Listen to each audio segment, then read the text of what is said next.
پاکستان، ترکیہ اور سعودی عرب نے مشترکہ دفاعی معاہدے پر دستخط کر دیے ہیں۔ معاہدے کے تحت کسی ایک ملک پر حملہ تینوں ممالک پر حملہ تصور ہوگا۔ تینوں ممالک نے اجتماعی دفاع، علاقائی سلامتی اور عالمی امن کے لیے تعاون مزید بڑھانے کے عزم کا اظہار کیا ہے۔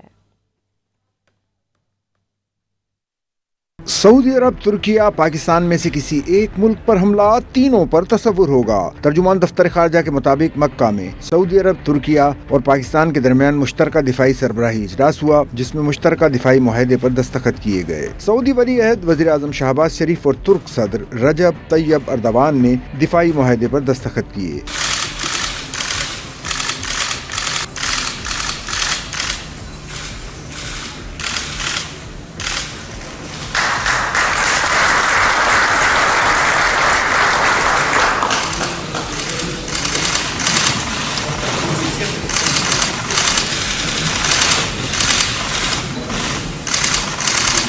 اس معاہدے کا مقصد کسی بھی جارحیت کے خلاف مشترکہ دفاعی صلاحیت کو مضبوط بنانا ہے۔ سعودی ولی عہد شہزادہ محمد بن سلمان نے مکہ مکرمہ میں اجلاس میں شریک رہنماؤں کا استقبال کیا۔ اجلاس میں پاکستان، ترکیہ اور سعودی عرب کے درمیان تاریخی، برادرانہ اور اسٹریٹجک تعلقات کا جائزہ لیا گیا، جبکہ خطے اور عالمی امن و استحکام سے متعلق اہم امور پر بھی تبادلہ خیال کیا گیا۔ معاہدے میں دفاعی شعبے میں ہر سطح پر تعاون بڑھانے پر اتفاق کیا گیا۔ تینوں ممالک نے خطے میں امن، استحکام اور خوشحالی کے لیے مشترکہ ویژن کو آگے بڑھانے اور اسلامی یکجہتی اور بھائی چارے کے فروغ پر زور دیا۔